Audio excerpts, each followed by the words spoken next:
कर्म और कर्म फल में कोई मेल नहीं होता है। हम लोग साधारणतः बोलते हैं कि बुरा कर्म कर रहे हो फल मिलेगा, तो अच्छा कर्म करते हैं उसका फल कहाँ मिलता है? आप कितना भी अच्छा कर्म कीजिए, संसार में जितना कष्ट है अच्छे लोगों को ही है, अच्छे का फल अच्छा कहाँ मिलता है?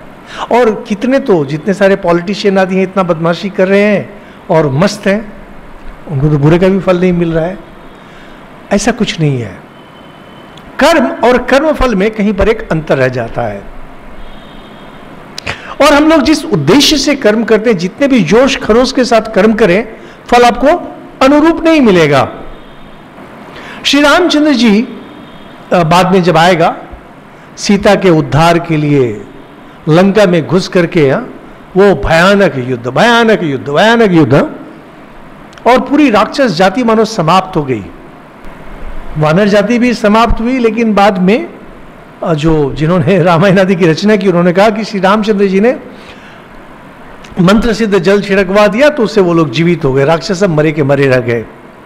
यानी एक जाति पूरी समाप्त हो गई, या उसके जो बड़े वीर थे सब मारे गए। और फल क्या हुआ? सीता आई, श्री रामचंद्र को राज्य मिला, और कुछ दिन बाद सीता जी वनवास, उनके 2 पुत्र हुए, उसका मुंह भी रामचंद्र जी नहीं देख सके, और वो लोग जंगल में कहां पर रह रहे हैं। यानी देखिए, पहली बात है कि रामचंद्र जी हर तरह से सत्यपरायण, धर्मपरायण, निष्ठावान, और बिना किसी कारण के उनको मिल गया 14 वर्ष का वनवास। पहले तो ये डिजास्टर हुआ, और उसके बाद उस कारण से इतना बड़ा युद्ध, महायुद्ध हो गया। और वो महायुद्ध का फल क्या निकला? जिसके लिए युद्ध किया वही दूर, और उससे जो फल प्राप्ति हुई 2 संतान, वह भी दूर। यानी कर्म और कर्म फल, इसका मेल कभी नहीं होता है। हम लोग प्राय बोलते हैं कि कर्मवाद, ये एक सिद्धांत है मन को शांत करने के लिए, इसके आगे कुछ नहीं।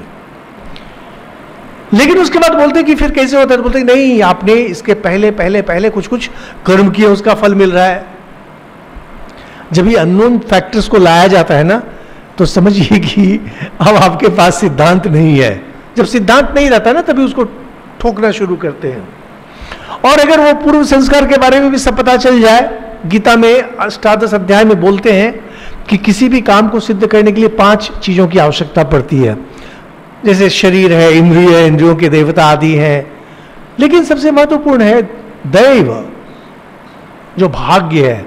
हम लोग की भाषा में अब हो गया है ईश्वर की इच्छा, या अगर दैव इच्छा भी हम लोग मानते हैं ना, कि जिस चीज के लिए जो देवता है, वो देवता अगर अप्रसन्न रहे तो आपको कार्य सिद्धि नहीं होगी। हिंदू लोग इसीलिए देखिएगा, कोई भी काम करने के पहले हर जगह पर उनके अपने अपने स्थानीय कुछ है पर्व, पूजन आदि, जिसको लोग पालन करते हैं, जिससे कि जो स्थानीय देवता है वो प्रसन्न रहे।